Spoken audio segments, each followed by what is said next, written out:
Hello, habari ya jioni ndugu yangu Miguda, na habari ya jioni kwa wale ambao wanatutazama ama wale ambao watakuja kututazama baada ya kipindi. Shikamoo kakangu, habari yako vipi? Habari ya jioni, iko salama upande zangu, na wewe uko vipi? Mimi niko salama na sina kitu ambacho naweza sema kwamba ni mbaya, lakini ni ile tu hali ya kupigana na maisha. Unaona, unatafuta na changamoto tu za kila siku ambapo zipo, ndio labda naweza sema nakumbana nazo. Changamoto ni hali ya kawaida. Kama wewe ni binadamu lazima uambatane nazo. Sasa pia sisi tunaambatana nazo hizo changamoto. Kuna pale na mapenzi ya Mungu mambo yatakuwa tu sawa. Inasema kwa wakati naofaa itakuwa mzuri. Kila kitu kitakuwa sawa kulingana na wakati ambao kilipangiwa kuwa sawa. So kuna vitu ambazo labda tuseme katika maisha huwezi lazimisha ama huwezi kusema kwamba ziambatane na matarajio zako. Labda tu kuna zile ambao labda Mungu peke yake ndio anajua. Sijui kama unakubaliana na mimi hapo. Nakubaliana na wewe. Katika maisha lazima waweke Mungu mbele. Hata kabla uzaliwe, ama kabla ukuje duniani, Mungu alikuwepo. Na Mungu anasema vizuri kusoma Biblia, ile kitabu ya nabii Yeremia. Alisema hata kabla hujazaliwa nilikuwa na kujua, alikuwa najua mpango nayo na wewe. Ni mpango mazuri, si mabaya. Sasa mimi naamini kwamba vile umesema lazima tuachie Mola, na Mola atahakikisha kwamba tumekamilisha safari bila alipanga. Okay, asante sana. Naona ndugu yangu Mdume Bei amesema leo mapema. Mapema kwa sababu kuna kitu ambacho labda ulewi. Ukianga mimi na ndugu yangu tuko katika sehemu tofauti za nchi, so unapata kwamba kuna ile muda kuna wale saa zingine unaweza pata umepoteza muda kitu kama saa moja, ama saa zingine utakuwa umepoteza pia umeongeza muda. So nadhani utakuwa umetuelewa, lakini tupo ni ile tu sisi tunataka kuwa na mazungumzo ambayo yalitokea weekend, ama tunaweza sasa tuingilie mambo ya wacha tuingilie mambo ya kimombo kidogo, ndio ili watu wote wakuje kujua tunasema nini. Miguda, once again, thank you so much for joining. We were just talking about everyday challenges that we face, and there's some of the things that we cannot change as human beings, and we leave them to God. And as somebody who also believe in the natural spiritual being, they say when the right time comes, it will happen. Do you agree with that? I agree with that. That's why I cited the prophet Jeremiah in his book, that I think Jeremiah 9 chapter 21 or 29. 29, he said that I knew you before you were born. Yes. And I knew the plans I have for you. They were good plans, but not bad plans. They were plans to make you prosper. So in my view, I also believe in the spiritual, natural being, but it is only God who knows everything. And until that time, we will part ways with the world. Everything shall happen at the right time according to his views or the way he believes that. This is why we were created. Yes. That has been my belief. So I believe in the natural spiritual being. Okay. And do you know the reason why I said that when the right time come, it will happen? And I'm looking at in terms of the kind of the politics and how the landscape of politics is unfolding. in the country right now. As you know, during this weekend, we had the burial of former IBC chair, Wafula Chebukati. There are so many undertones of politics. At the same time, Right Honorable Prime Minister was in Migori. Later, he came and joined Shabana FC when they were unveiling their jersey, or we got called their new outfit. There's also something that happened there. The heckling and people walking out of him. And so many people have come up with their own view on how they're analyzing what happened in the situation. But just to bring you back, I was listening to the Right Honorable Prime Minister, especially when he was in, there was a burial in Suna East, around Suna in the constituency before they came to Shabana. And he gave the reason why they might have entered into the memorandum of understanding. You know, this is being, it's not a handshake. So for your information, is memorandum of understanding, MOU. And one of the things that he said, if I might quote him right, he said that last year, mwaka juzi ama mwaka jana, niseme hivyo kwa Kiswahili, tulikuwa tumeenda kwa barabara kwa sababu mambo yake kuwa sawa, lakini saa hizi tumekuja na maneno 10 ambayo lazima tufanyie kazi, alafu tukishafanyia kazi, then things will be okay, you know. So he was explaining to the mourners and his supporters that last year they went they went for protest on the road, and now they've come together with the 10-point agenda, memorandum of understanding, and this is going to solve the issues that we have. And that is also something that I had during this weekend, and I want to bring it, and I will know I want also to get your view on that. Again, also in the burial of Chebukati, there's something that Wetangula said, that when you look what happened, the people who clobbered or the people who attacked Chebukati during the bombers, you know, they were not there, and the Azimio members of the principal of Azimio were not there, and that one was said by Natembeya, the governor, the good governor of Trans Nzoia. So there's so many things that took place. Gachagua also, the Wamunyoro also had, they went to Kajiado, political undertones were on the way. They occupy Winners Chapel in the, so there's so many things that happened during that weekend. So we will pick them one by one and give our views on them. And you also, you can assist us too.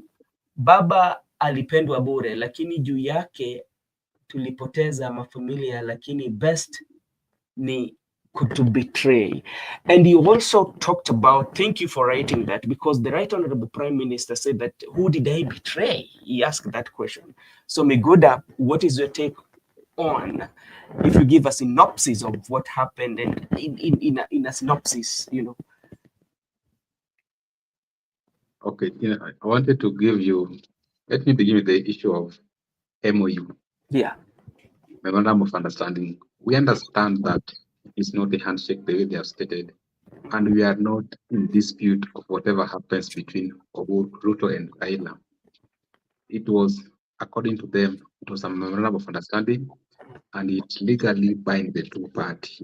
Yeah. So it's something that is legal, and they follow the structure and the law on how to come to it. We are not disputing it when it's come to the legal process or how it was arrived to.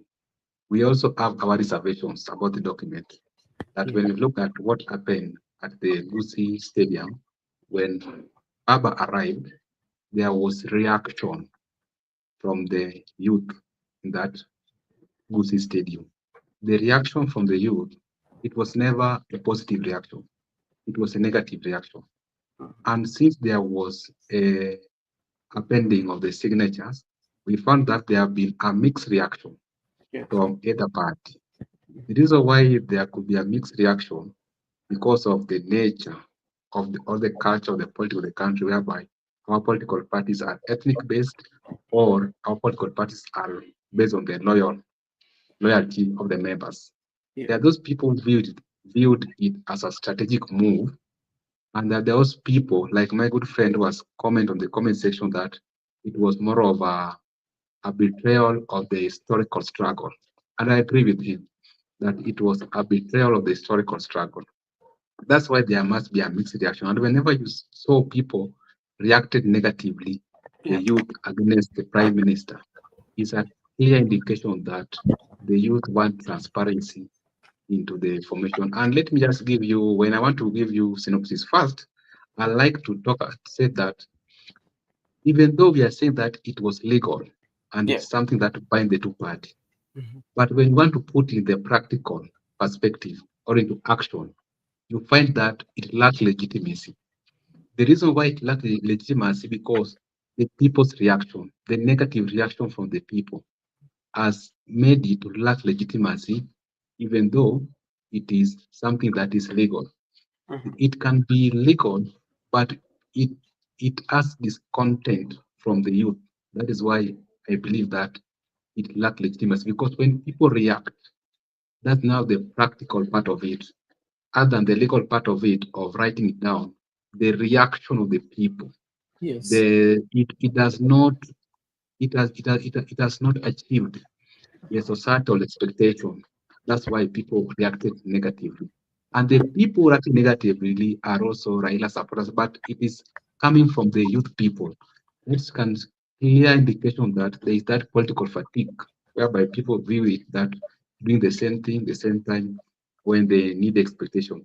Other than the practical part of it, I'll also look at it that the youth expected it to be progressive, something that is adaptable with the current contemporary world, like what we expect as young people, because we are the future.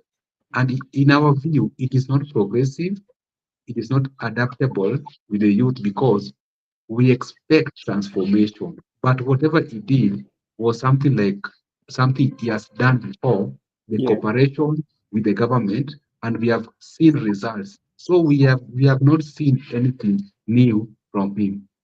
We also expect it to to to prevail the social and the moral aspiration of the people. It ought to hold the true aspiration of the people.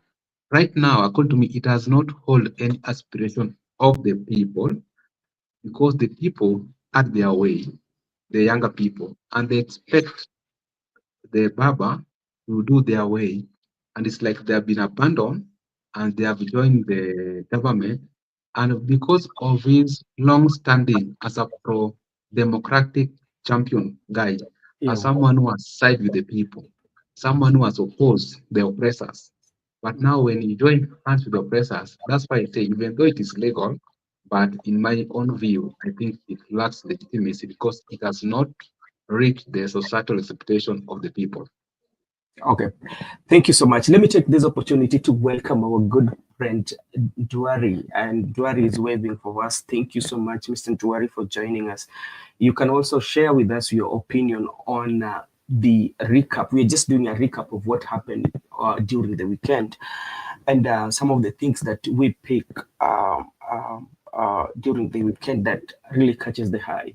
Now, let's come to the Gusii, where everything happened. And as I said earlier, there are few quarters who view it quite much differently. That maybe there were some leaders who organized these young men to come and shout or walk out from the Right Honorable Prime Minister Raila Odinga. Those are some of the people that some people are saying, And there are also those who believe that this was as a result of the memorandum of understanding what was signed between the Right Honorable Raila Odinga and the current President William Samoei Ruto. So people are giving mixed reaction. But you, as somebody who is interacting with people on the ground, and maybe you have a conversation with some of your friends who are coming from the good land of Kisii, what is their take on it, or what is their view on it? I have two takes on it after I've done my own analysis or after I've gathered my own intel. First, currently there's rumors hovering around that Matiang'i might run for the presidency. Yes. There's another rumor hovering that Maraga might run for the presidency. So we have two Gusii men who are aspiring for the presidency. But you are going to join the oppressor, and the people at Gusii land expect their son. And there is a historical event that there was a time Nyachai availed himself for the presidential candidate in the country 2002. But Baba abandoned Nyachai and said Kibaki tosha.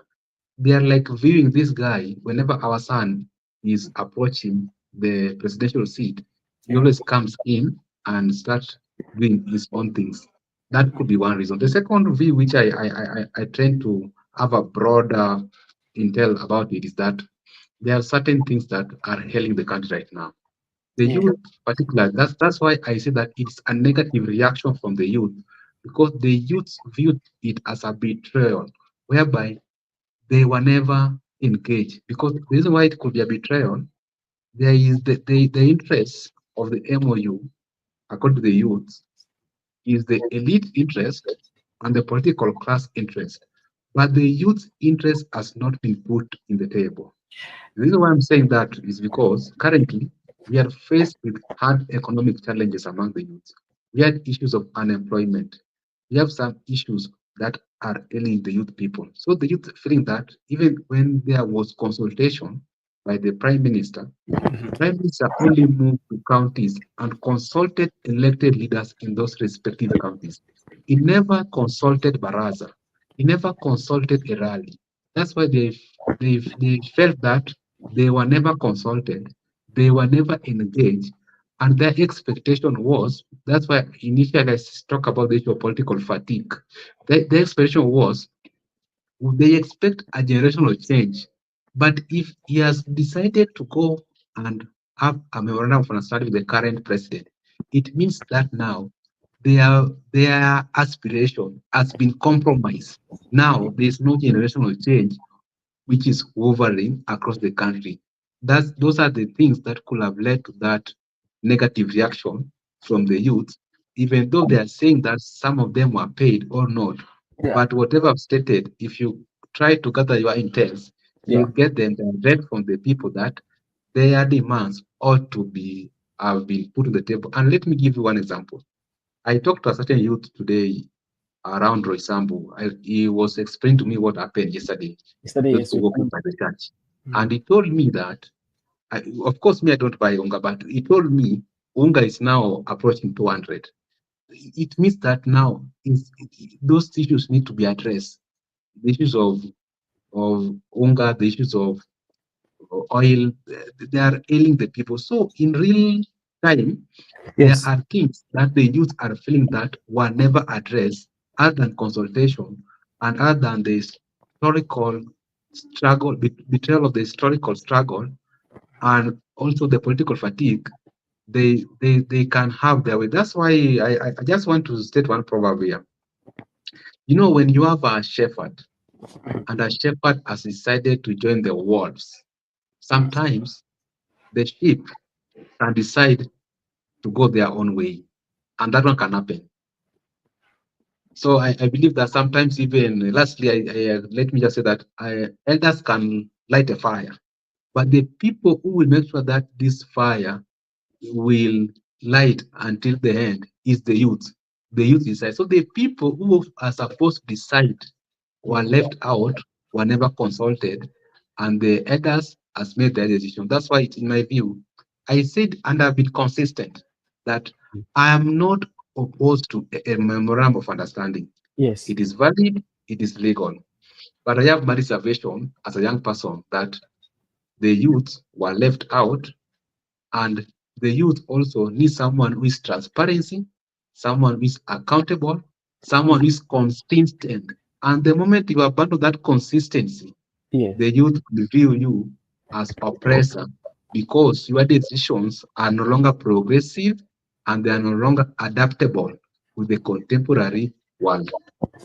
Okay, thank you so much. As somebody who has like a low background and you know and you see what you just give a picture of what has really happened when we say that we want to implement NADCO report being one of the memorandum of understanding agenda or point, yet all that is enlisted, the ninth, if you read them quite much, all of them tend to fall under the NADCO report.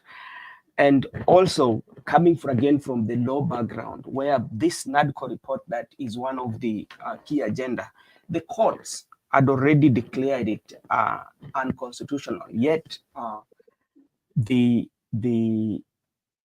political class is pushing it. Does it mean that Kenya, the people that we've given the authority or the people that we've given the leadership, they do not understand the constitution, or they've just decided to do it because they know the people that they're dealing with will always go follow them or agree with whatever they say? We had the article report, and the article report was declared unconstitutional. It was declared unconstitutional based on the legality and also on the technicality of the process. And there were never inclusivity in the process. And you had Senior Counsel Martha Karua today protesting that Kikuyus were never involved in the NADCO report. Yes, yeah. Such things. So the issue of inclusivity were never made. So there was I think there was some illegality and legality. That's why it was knocked out on technicality. Mm-hmm. And even though if it was constitutional, or even though if it was lawful, mm-hmm. I still believe that. Just a minute. Okay, thank you so much. Yes, I can hear you. There's something that is okay. Let me. Okay, we are still talking about the what happened in KC, and this is what Mr. Duari said. Baba amesaliti wafuasi wake, aliwawacha wakati wanamhitaji. Tulisimama naye wakati alikuwa akituhitaji, yeye aliona ungane na huyu jamaa. Sasa Duari, unajua mimi naweza kubaliana na wewe, na pia unapata kwamba baadhi pia wa wafuasi wa baba pia wale ambao ni wasugu wake pia wanaona kwamba hawajawasaliti. Kuna wale wanaona amewasaliti, na kuna pia wale ambao wanaona ni kwamba huyu hajatusaliti. Sasa kuna hapa mambo, kuna machanganyiko ya maono, yani kila mtu ako na maoni yake, wengine labda lakini unajua, tukienda katika historia ya Kenya sana sana na tuangalie pahali ambapo sisi tulitoka, ama historia ambazo sisi wenyewe tumejisomea, kwa sababu kuna baadhi ya historia labda zilikuwepo, sisi hatukukuwepo. There are some historical events that happened in the country before we were born or immediately when we are already here. Yes, Migoda, are you back, my brother? I'm back. Okay, let me see what is happening here. What is happening here? Okay, so can you answer this? Kenya Duari amesema kwamba baba ametusaliti, baba amesaliti wafuasi wake, aliwaacha wakati wanamhitaji, tulisimama naye wakati akituhitaji, yeye aliona aungane na huyu jamaa. Wewe kauli yako hapo ni gani, ama maoni yako? Maoni yangu, na napendelea vile rafiki yetu ameandika, amesema kwamba baba amesaliti wafuasi wake. Hiyo ni vizuri, si wa Kenya, wafuasi wake. Hapo nakubali na yeye, juu ni wafuasi tunaongelea hapa. Unajua kuna hii methali inasemanga, samaki mkunje ngali mbichi, ikauka huenda ukapasuka. Kupasuka tunamaanisha kwamba kuna zile uadilifu na zile msingi ambayo mtu anajulikana nayo, na wakati umebadilisha mwendo kama wafuasi wako wanakuhitaji, wafuasi wako huenda kuasi. Wakati unaasi, wana rebel, ndio uliona wale vijana walikuwa wanampinga kwa eneo la Gusii.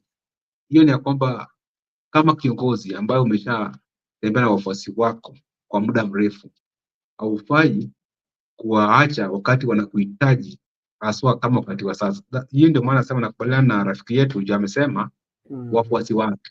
Kwa maoni yangu ni wafuasi wake. Other than his followers, I also believe that there has been mixed reaction, because the mixed reaction is coming in whereby there are those people who have believed that, like the youths. Yes. The youths were dissatisfied with this government, and they have expressed their dissatisfaction through demonstration. They have expressed their dissatisfaction online protesting. They have also expressed their dissatisfaction everywhere. And you know, when the youths were dissatisfied with the current regime, but they saw you as someone who has a long-standing history of a pro-people government or a pro-democratic person, but you abandon them and join the oppressor. That's why I still believe that the people, other than the mixed reaction, those who might be positive about it, but it's a negative reaction from the younger population, because they are the future of the country. They need progressive government, what I told you, and they need to be, any decision you make as a leader, it must be adaptable to the younger people. You cannot make a decision because it's on a low basis. That's why I said, even though it is legal and it's binding, but it could have reflect the popular will of the people. It could have reflect the people's aspiration. It could have reflect the moral and the social expectation. Without those values and those morals, in my view, still, even though people are saying that he has betrayed his supporters, but not only the supporters, even some people who also viewed him as someone with a rich legacy on a pro-democratic government. Yes. That is why we must state these things very clearly, even though their supporters don't want to state them, we state them, but we are saying we are not opposed to the decision is made, because that decision is legal and is serving the interests of the elites and the political class. Just like any politician, yes, his own decision, but we have to state that the people have felt that their aspirations has been betrayed with the move made by Baba.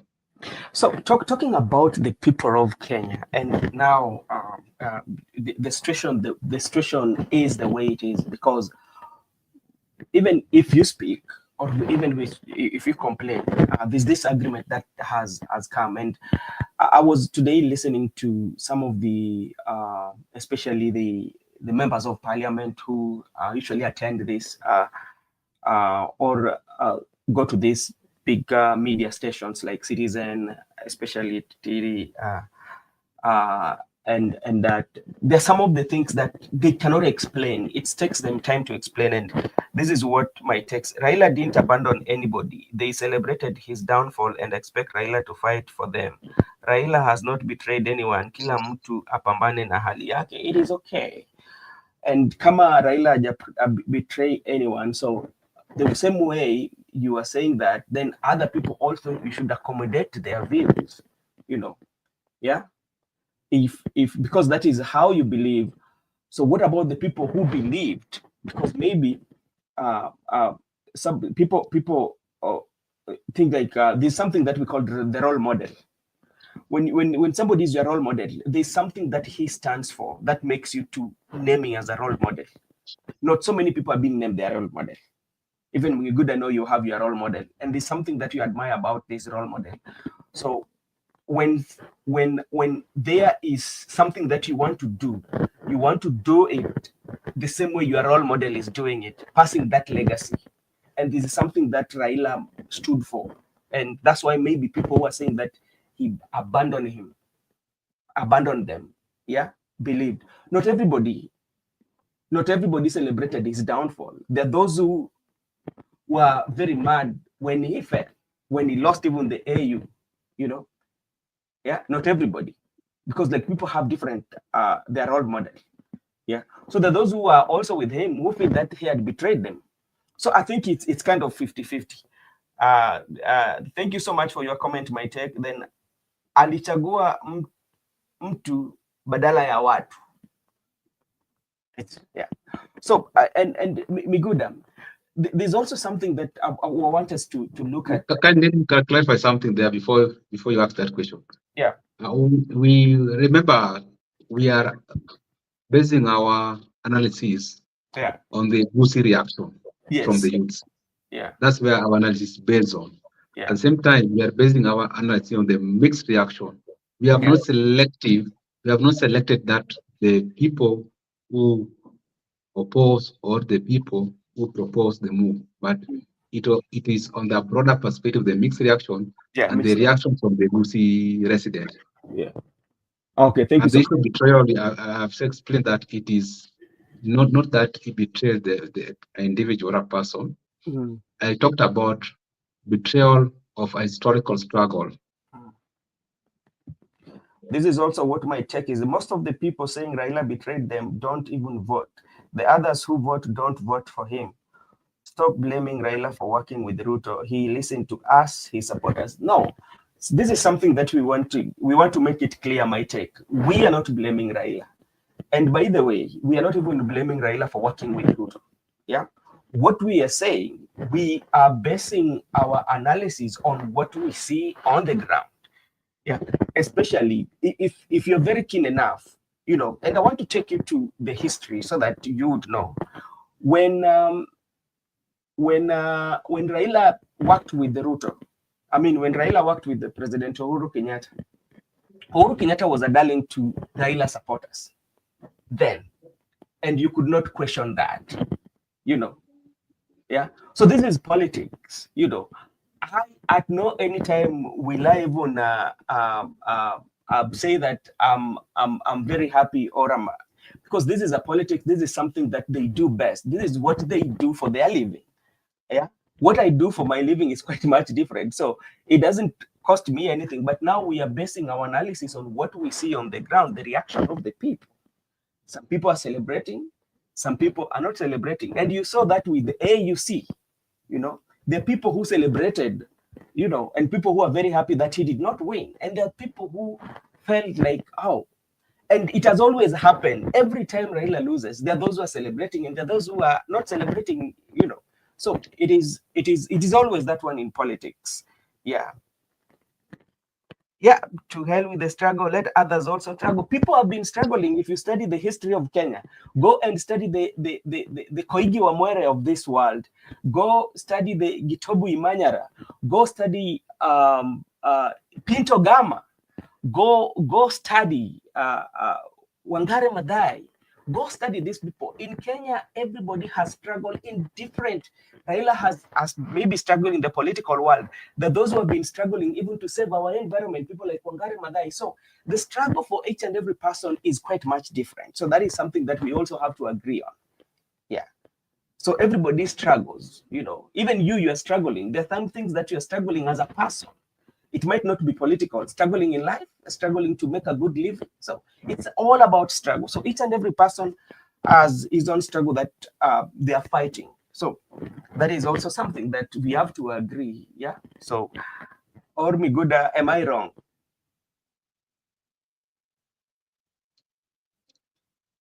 You have to understand that there is a mixed reaction. Even when Raila lost, where you see there was mixed reaction. Yes. Those people were happy, those people who are not happy. Mm-hmm. And how you analyze the politics is based on your own understanding. So we don't need to agree or disagree. But what you have been saying, and you have been saying that no one is opposed to what Raila did. No one is opposing the MOU. No one is opposing the move. Mm-hmm. We are in agreement of the move, but we also have our reservations.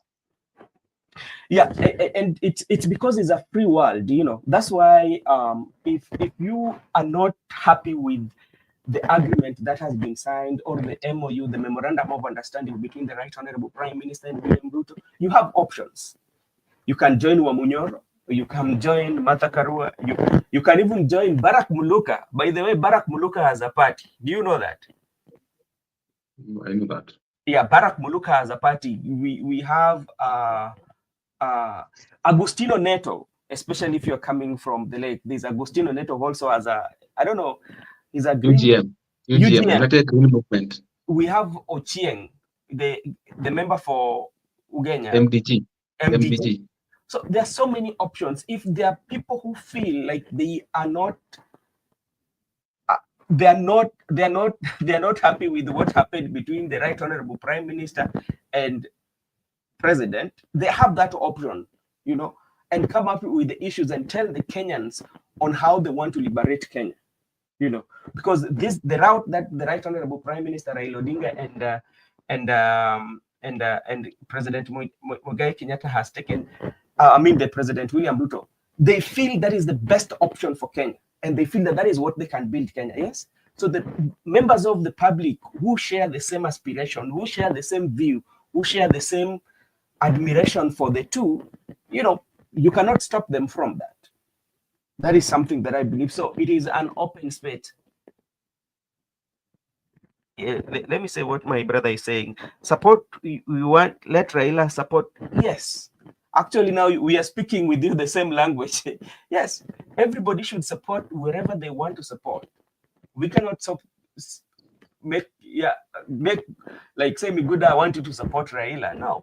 Miguda has his own mind and what he feels is very good for him. I have my own mind, what I feel is very good for me.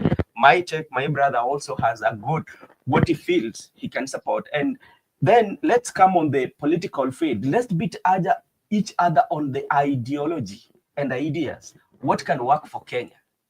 Yeah, because if you thrive, I thrive. Our main concern here is Kenya. It's not an individual thing, you know.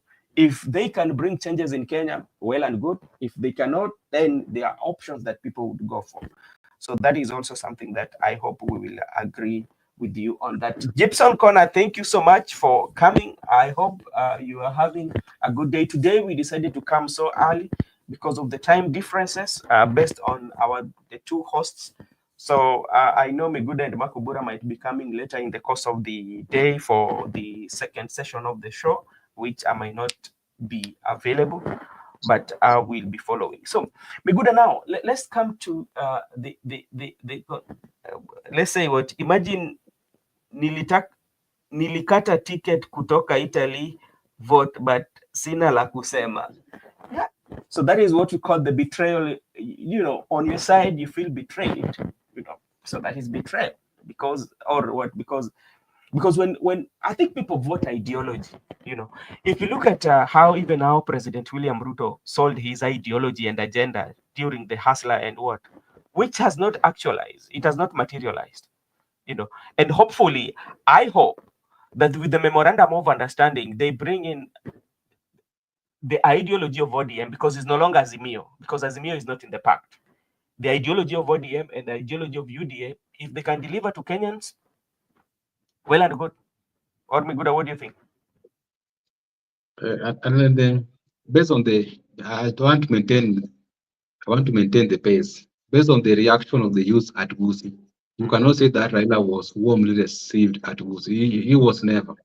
There was a negative reaction from the youth. And that's what we are saying, that according to what I'm seeing, if there was a negative reception from a leader like him, it means that there is lack of legitimacy of the MOU between ODA and UDA and UDA in terms of societal expectation. And also because, according to me, my school of thought, I believe that the law should reflect the practical action of the people. But when it does not reflect the practical action of the people, then it has lost legitimacy, even though it is the law. At the same time, the people's will, in my view, supersedes even the legal law, because the people are sovereign, and the supremacy of the law comes below the people. It is the people, then the law. So whenever the people are dissatisfied, that's why I talk about the issue of legitimacy. I'm not talking about the issue of legality, because I believe that it has got no legitimacy to the intended audience. And I'm very, very clear here. I'm not saying to Kenyans, to the intended audience, Yeah. it has lost legitimacy and the people's will supersedes the supremacy of the law because the people are sovereign, then the law is supreme. This is what my text says. The Gusii is just one part of the country. That is what he says. Okay, so Miguda, now let's come when it comes to implementation of the law. And we know recently that there was a pronouncement or there was a judgment that was given in the court, especially concerning the minority and the majority. But from the look of things with the understanding, memorandum of understanding, and you listen very well to the member of parliament, especially the minority leader, is it deputy minority leader from Wiper, who was insisting on the show that he was not aware, especially when some recommendation, especially when it comes to committees, he was not aware that those were done out of his knowledge, you know. And you look at constitution.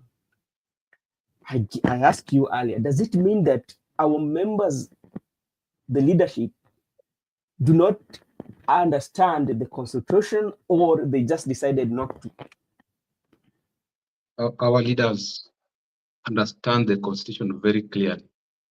They understand and they know the procedure and they know the law better than us because they are interacting with the provisions on their daily basis, because parliament is a house of legislation. They make law, they amend, they do a lot of lawmaking process in parliament. They understand it into details, even from the point before when it is a bill, from committee stage to debate, first reading, second reading, whatever, until it becomes a law through presidential assent. And they know how to twist things at the same time. They know how to react to the provisions. They can react to the provision based on their interest. That whenever it does not suit their interest, they can react objectively. But whenever it suits their interest, they can react how they like. So I cannot dismiss them that, or I can never outrule them that they do not know law. They know and they understand it very well. And even the issue of which was determined by the court, you understand previously the way they were in a hurry to make those actualization in parliament. But the issue has been also here, the issue of Wiper and ODM Azimio. People have said that they are not in Azimio, they have not existed formally or whether informally. There have been those back and forth things in these so-called political parties. But that's why, even if you want to bring the issue of a Wiper trying to base this argument on the ruling of the court, but they will ask some question because you had even when someone was responding to Raila's pact with Ruto that when Raila has made a merger with UDA and ODM, Kalonzo is calling it more a betrayal. But Kalonzo has been engaging Wamunyoro without the consent of ODM. Then the ODM people have never called Kalonzo betrayal. Because if Kalonzo believes on the foundation of the Azimio, before associating with any political party or leader, he ought to have gotten a consent from maybe, I don't know, a third or whatever they had in their manifesto. So Kalonzo should be the last person to talk about betrayal, because with him, meeting Wamunyoro and other affiliated people is not betrayal, it's good. But whenever ODM has met with the UDA, then it is called betrayal. So those issues has been there. That's why I'd say that they understand the law, but now it depends also on the interest of those leaders. That's why I don't want to outrule them, but they don't know what they're doing. They know what they're doing. Some are just strategic moves by these political leaders. Okay, and even like sometimes when such like memorandum of understanding happens between two political leaders, either we are not very particular on, you see the change of tune on how these members of parliament, or even how the leaders who are associated with a particular leader change the tune on how they talk. I cannot remember how many times, especially when we were going towards election, how insults, especially towards the Right Honorable Prime Minister were, and even those who allied to the Right Honorable Prime Minister, the way the words that they said against, they were saying to insulting the president, and those who were in Raila camp, those who are in the president camp, on how they were insulting the prime minister. But today, the tune has really changed, you know. Yeah, the insults and the bad words that we said are not even talked about, and now we want a healing. How can we heal as a nation, or how can we unite as a nation without pinpointing those ills that we did before we came here? We just decide, okay, now we are going to move forward, and this is going to be good for the country. That's why we have this. We have been talking about the issue of, some are talking about renaissance, some have been talking about the overhaul of the whole system, because we have some historical injustice in the country. And when we have the historical injustice, and if they were never solved with the previous government, how sure are you that this current MOU is going to solve it? That's what we are asking questions. That's what the things we are questioning. Not that we are in disagreement. No one is in disagreement. We're just asking that if at all is going to solve the historical injustices, that it can bring the equitable, because even Raila himself talk about equal share of resources. So when I talk about equitable, we are speaking the same thing. The only thing is that we are driving it from different angle.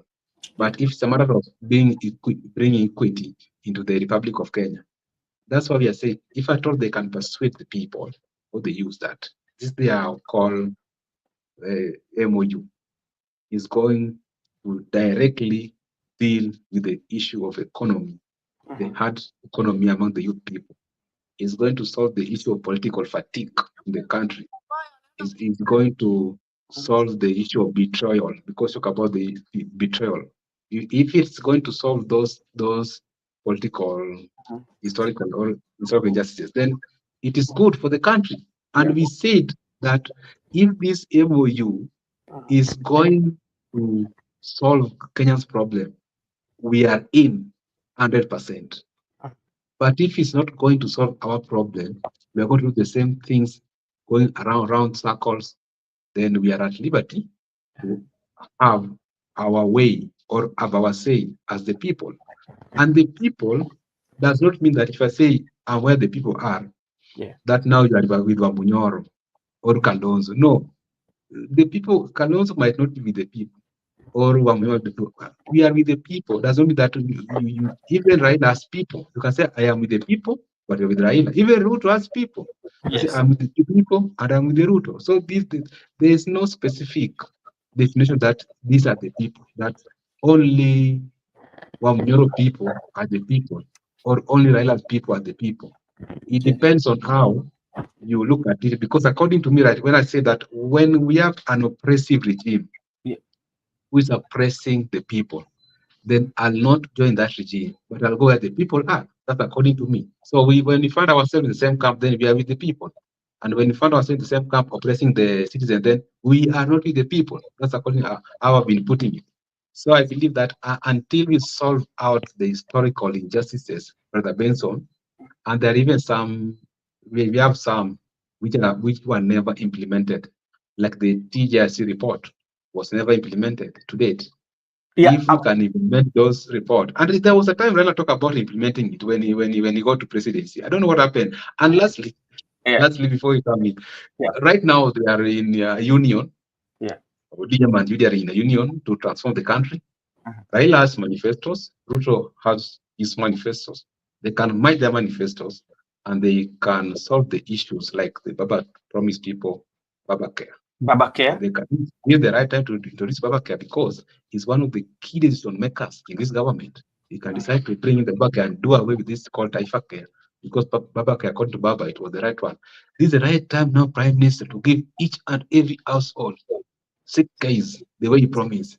Yes. So he has that right time to solve these issues. Now, that's what we are saying. If at all it's going to transform the society, we are fully supporting it. And let nobody come here to lecture us about Raila. We are the Raila people. I voted for Raila in 2022. I voted for Raila in 2017. My parents, our people, we voted for him 2013, 2017, 1997, we voted for him. We have been in this journey. I have relatives who are in ODM. I have friends who are in ODM. In fact, some of my classmates or some of my friends are going to vie in the forthcoming election with ODM tickets. So this is just politics. There's no hard feeling here. We're just saying that if it's a pro-people thing, we're supporting it. But if it's not a pro-people thing, then we have to object it. Okay, you spoke about the reports. So many reports we do have, the commissions and reports, and these reports, all of them have what has been ailing us. The only thing that we don't do for them is to implement them. If even you talked about the TRC report, there's also that one was done by the Dungu report. Apart from Dungu, we also have Kriegler. Actually, the Kriegler report is the latest. I don't think like after Kriegler we had like a fully funded report, as a Kriegler report might be the latest in the desk of the government, which have never been implemented until today.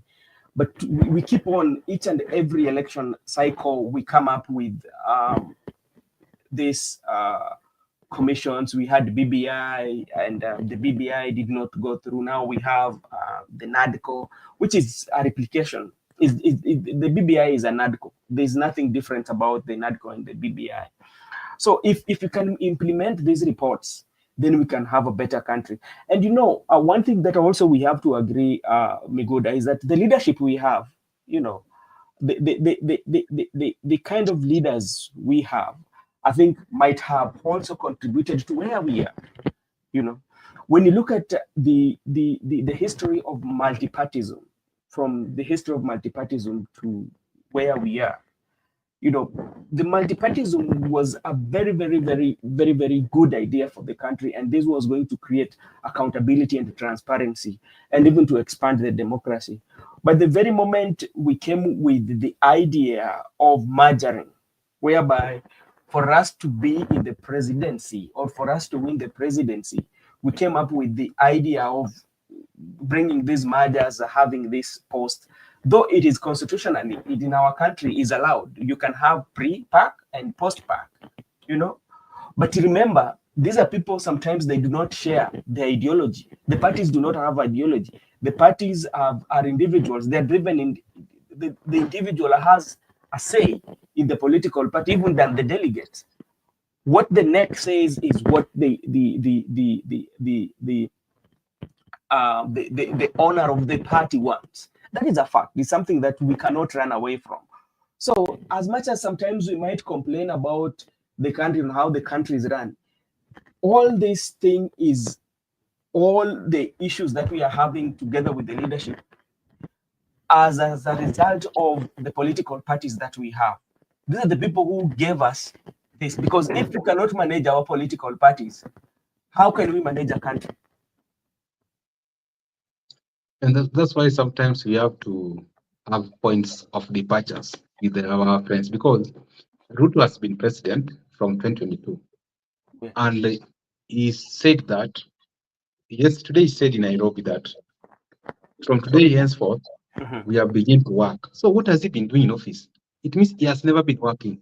He has started to work only after UDA and ODM has got into MOU. So what has he been doing? So he was waiting for ODM to come for him to work. Those are the kind of lies you don't want to lie to the country, because when he was sworn in as the president of the Republic of Kenya, he promised the people that one side put down the Bible, things will work for the country. But now he was waiting for Raila to fail in AEC, and Raila coming to ODM and merger, then he begins to work. So who is going to buy that one? We are not going to buy. We are not going to subscribe to that school of thought. We are very clear that the president knows this mandate. He ought to have been working with or without Raila. So if Raila is not here tomorrow, he will not work. Must Raila be in government for them to work? Those are the question we are asking. So it must be very clear. And Baba also meant well for the country. He has well mean well for this country. So we are just requesting those who are close to him, all those who are his loyal soldiers, to also request Raila that all those things he has been promising people, this is the right time for him to actually execute them, because he's sitting at the right decision-making table of the country. Okay. So they can ensure that they transform the country together with Mr. President. Okay, let's say like when you're running a country, especially like when you're given the mandate, because like when you go for election, you usually give the mandate to the president based on his manifesto, what he has said or what he has sold to the people. So people best vote for you in that. So in the period of 5 years or 2 years, people will have to gauge you on what you promised, what you have not delivered, and what you've delivered. But now, when you look at now, what has really come, the memorandum of understanding, yeah, it's here.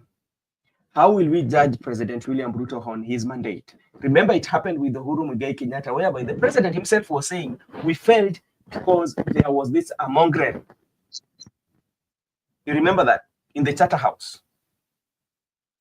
So the failure of President Uhuru Muigai Kenyatta administration was anchored on their memorandum of understanding, or the BBI, building bridges initiative.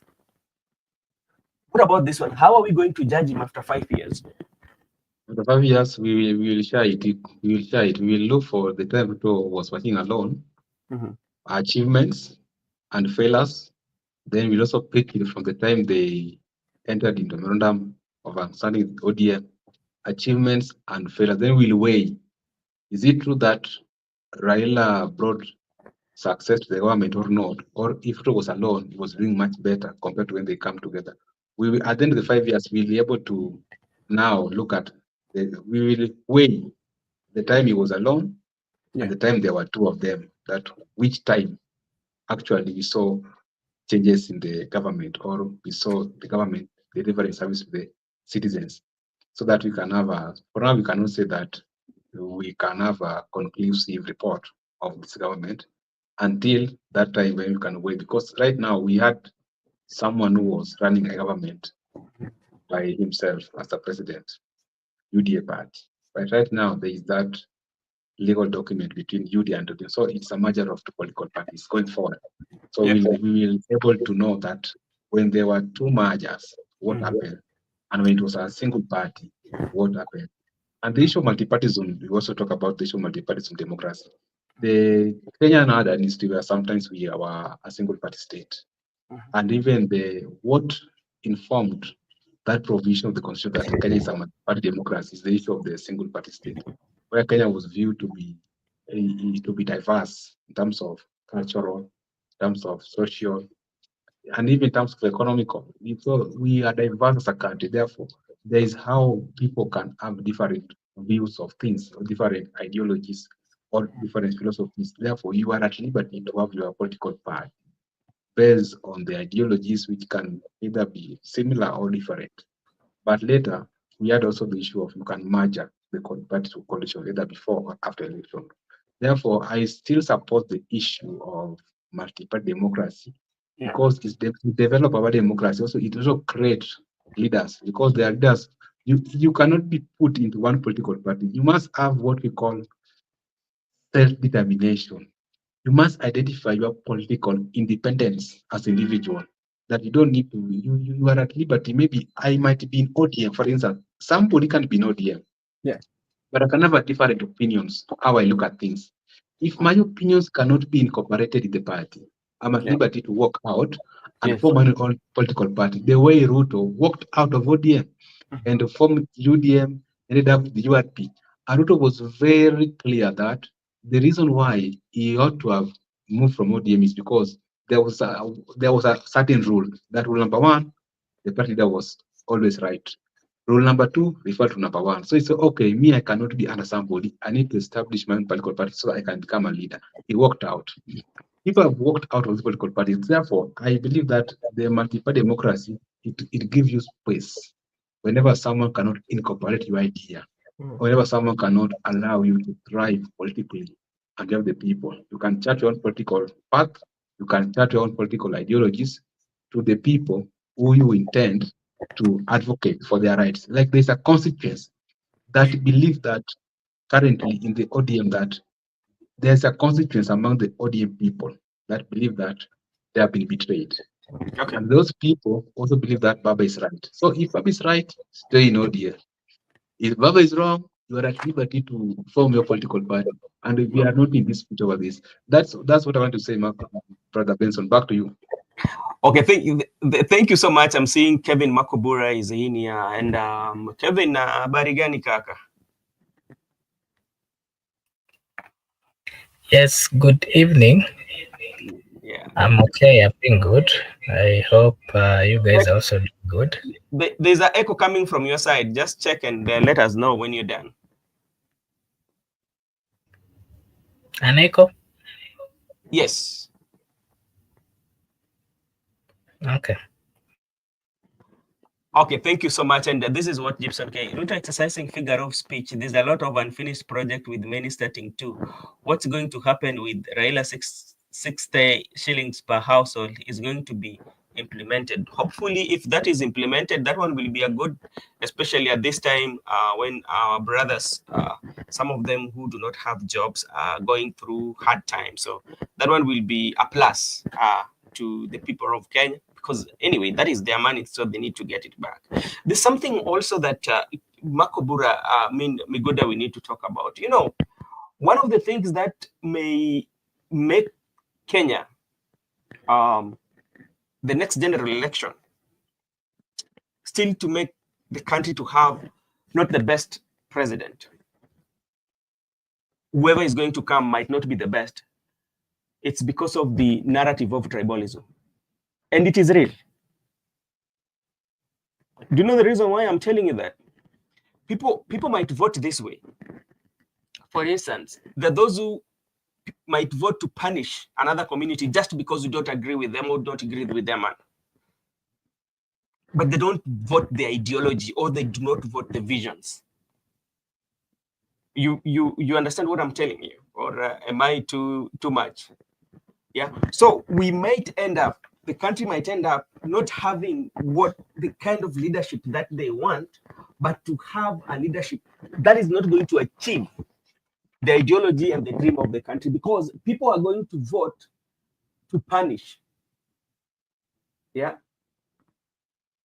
And if you are very keen on the kind of conversation that is going on social media, and even like the bloggers from each side, there's no concrete ideology that is being sold. It is about the tribe that we come from. Can play a factor. So that is what I think. That has been a culture, in my view, it has been a culture in the country, and the political class has been perfecting it. Reason is being caused each and every elections, we have had different narratives.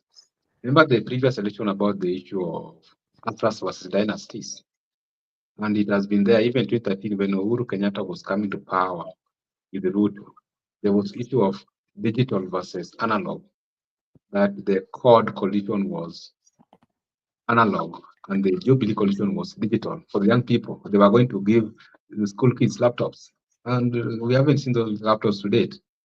There have been different narratives. Narratives have been here. So each and every, we haven't have a similar. They usually abandon the previous narrative and they adopt the new one. Right now, I agree with you that the narrative of tribalism is the one which is being driven, and it is the political class who usually begin these things. So they have ensured that they have already make it very clear in the minds of the people. And even now, most of the media houses are driving that agenda of tribalism. That's how they are going to approach the 2027 election. And they will abandon even the previous of bottom-up economic model, even the issue of trickle-down economic model. They have abandoned it because Azimio got trickle-down and the KK got bottom-up. Currently, those things were buried and no one is talking about them. It means that each and every election is a culture in this country. And 2032, yeah, there will be another thing. It will be another thing. We don't know, but we hope that it. So that's a very bad culture. We need to get rid of it as a nation. how can we, because, how can we get rid of it? Because even today, if you are very keen, especially the leaders who are hosted, on the way they talk, because I saw a leader asking, how can a region have 9 CSS? Then another leader also said that why we were taken out of the committee, then they were transferred to another region. From the look of things, it's all about tribal and regionalism. It's not about issues. None of them talked about on how can we make it work, especially when it comes to SHIF. How can we make it work when it comes to funding model? How can we make it work so that we can lower the cost of living, I mean, but it was about the position and the region and who does this, because there's some history that we have to agree that has happened. And if you have realized that, you've evaluated the place and know that the problem is here. Yeah.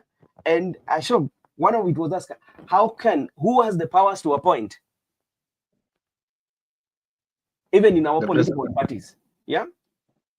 And he has those powers to appoint everywhere from the region of the country. But you will find that most of the appointments are within the cronies, So I don't know how we can navigate that as a country, and I don't know whether this new dispensation from the Gen Z will change that immediately. Yeah, just let me speak before Makubura comes. I wanted to say that you asked me that how will we get rid of it? And it is a work in progress. And that's why we don't want this issue of tribalism.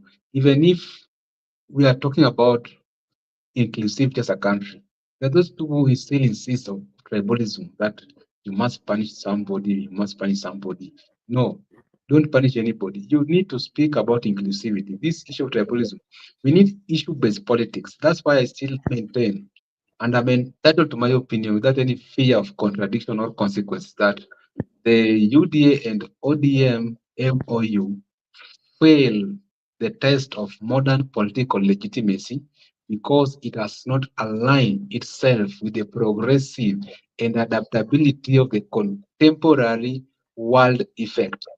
That's I am undisputed. I'm unopposed of my opinion. That's I insist on that one. It's a work in process.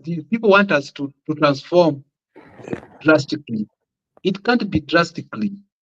It is gradual, and it can't be gradual if you are still in those eras whereby you believe that I have to punish somebody, that I must vote for this person to punish somebody, or this person is a thief, is our thief. I rather vote for a thief than voting for someone who can transform the country. We need to change our mindset. We need to change our thinking, and we need to align ourselves with the progressive politics. Makubura, back to you.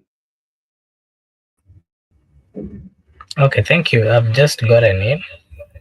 I'm not so sure of what you've tackled and what is still pending.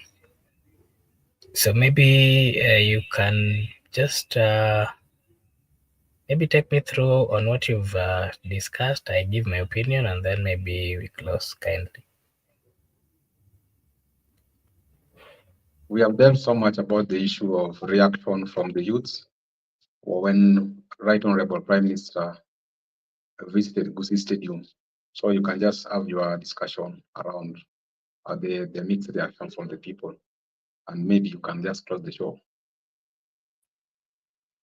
Okay, thank you. Maybe on what happened yesterday in Gusii, I think it's just an acclamation by the youths on their stand. They're simply showing Raila Odinga and the president that they're not happy with that union, and they walked out of that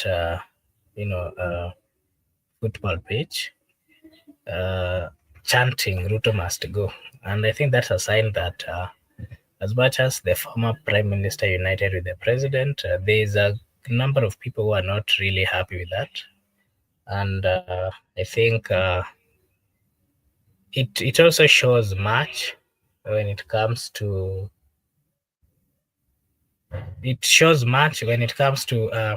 what is really happening on the ground, because there are people who are saying that that heckling was a dissatisfaction by the people based on the comments of Raila when he talks about Matiang'i's presidential bid, that he downgraded Matiang'i. But again, of course, that is political. There can be so many reasons why that is happening. Remember, Matiang'i is also coming from that region, and there are some members of parliament who have declared their support for him, including the senator of Kisii and some members of parliament. So it could be a sign that they are no longer interested in a combination of the president and the former prime minister, that they're jogging or waiting for the new dispensation of the political party that is being formed. We are being told that there's a unity that is still coming from the opposition side. It can also mean that the Kisii community are not happy. Of course, if we try to analyze what the young people showed, they are not happy with the move of the former premier joining the president. Yeah, so that might be, of course, that. And again, something else that I can say is that, that is the first interaction that Raila had after signing the MOU. And partly that can also show, remember, Raila is a national figure. It shows what is truly on the ground. And that politically, it has a lot of weight, and that can actually take them back to the drawing board and also just try to figure out how they can move or how they'll move going forward when it comes to the political alignments. Maybe that's my take on that. And maybe I said the president was also in Nairobi, and while he was in Kamkunji, Isili, there was a huge number of people who had come out to just give their... Okay, there's a question here from Gypsy Corner. How many counties are in that area? Kisii, there are 2 counties. That is Nyamira County and Kisii County. And Matiang'i comes from Kisii County, as well as Maraga. Nyamira. Oh, Matiang'i comes from Nyamira. Maraga also comes from Nyamira, right? Yeah, so, but of course, this Kisii land has 2 counties as well. As far as I'm concerned, that is what I know. Yeah, on the trip of the president moving around the city, I think he's also just trying to look for support within the city. Remember, there are many youths within the city, and also Nairobi is a metropolitan place, and people from different tribes, different thinking, people who are learned and those who are not learned are also residing in Nairobi. So I think this move was just for the president to also try and understand what is on the ground after the formation or the agreement that they had with the former premier. But again, what I can say, in Nairobi, it's a little bit tough because remember, there's a huge number of youths who are unemployed. And whenever they hear that such meetings are going to be held, they would automatically come out to listen. But that cannot, of course, translate to votes or political support. Maybe that's my take on that. Anything else that you guys talked about?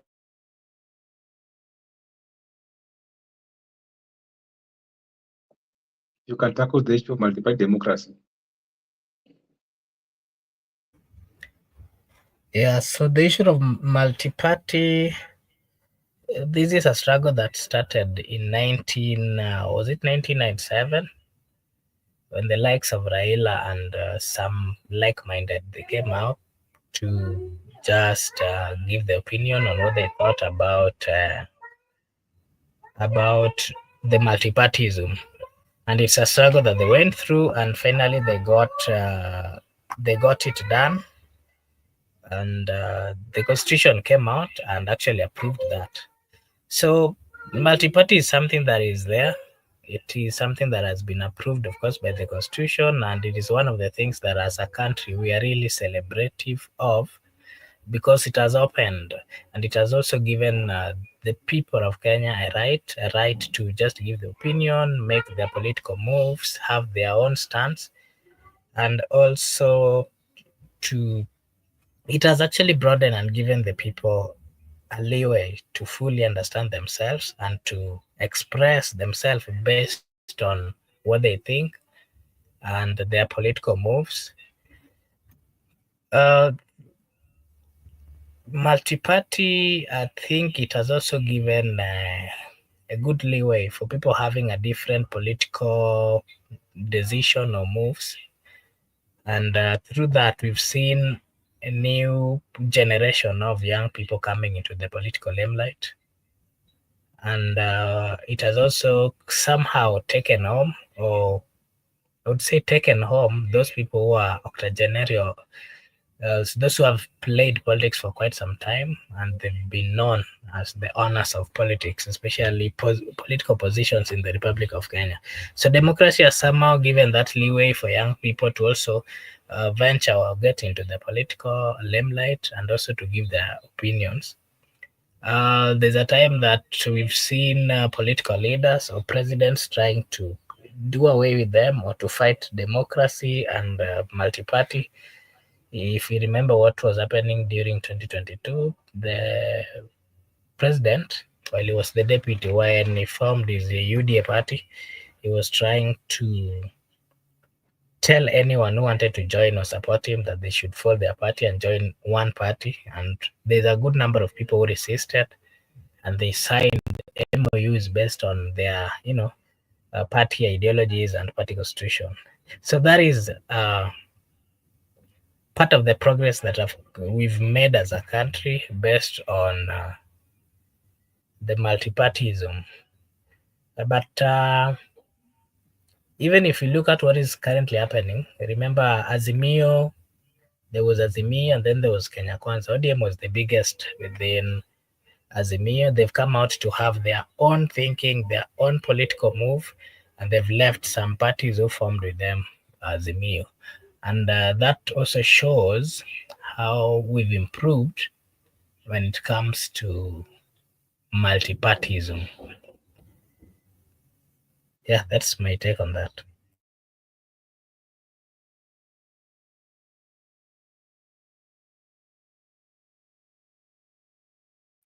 Anything else that is pending, or we finish? Okay. Yeah, so I think we just end now. I want to take this opportunity to just give a big thank you to everyone who joined. Dumez, thank you so much for coming in and giving us your take. But Seba Ndwari, asante sana kwa kukuja na kutupea maoni yako. My take, thank you so much. Gypsy Corner, thank you so much. I saw you said hi, and we are also saying hi to you. I can also see a good friend, Douglas Kibogong, at the comment section. Thank you so much, Douglas. We really appreciate the fact that you guys came and, you've given your opinion. And of course, here we say that your opinion counts. This is Brother Benson Media. We really appreciate the fact that you came and joined us this evening. We'll also have a show tomorrow. Kindly join. For now, I want to take this opportunity to just wish you all a blessed night, a blessed morning, a blessed afternoon, a blessed evening from wherever you are. Thank you so much, and may God bless you. Bye-bye. See you tomorrow.